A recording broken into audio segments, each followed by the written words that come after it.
అసలు singing dancing ఎలాగో అలాగే ఈ మామిడి పండు తినడం కూడా ఒక కళ. ఈ కాలం వాళ్ళు తలకిందులా తపస్సు చేసినా ఈ ఆర్టుని పొందలేదు. ఆ వయసు వాళ్ళందరూ మామిడి పండు తినడంలో ఒక డిగ్రీ పొందాం.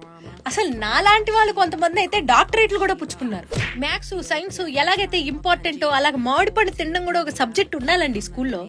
శుభ్రంగా తొక్కలు తీసుకొని ముక్కలు తరుక్కుని తింటే అది మామిడి పండు తిన్నట్టు కాదు. ఒక మామిడి పండు తింటే పళ్ళ మధ్యలో ఆ పీచు ఇరుక్కుని చావాలి. మా అమ్మాయిని చూస్తూ ఉంటే నాకు అప్పుడప్పుడు భయం వేస్తూ ఉంటుంది.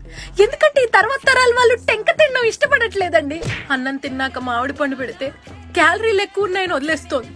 అప్పట్లో మేము రోజుకి మినిమం డజన్ కాయలు గుద్దేవాళ్ళం. ఈ మామిడి పండు తొక్కల నిండా గుజ్జొదిలేసే వాళ్ళంటే నాకు పరమ చిరాకు.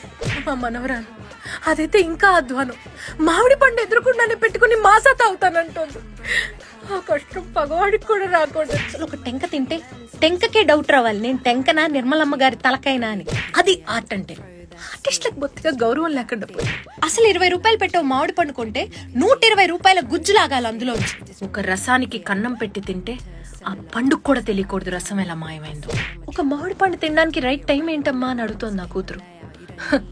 పొద్దున్న, మధ్యాహ్నం, సాయంత్రం, రాత్రి, అర్ధరాత్రి ఎప్పుడు పడితే అప్పుడు తినాలమ్మా అని చెప్పాను. ఆ రోజులే వేరు. సమ్మర్ లో ఎండలు వస్తాయన్న భయం కన్నా మామిడి పండు తినొచ్చన్న ఆనందమే ఎక్కువ ఉండేది మాకు. బహుశా ఈ కళ మా తరంతోనే అంతరించిపోతుందేమో.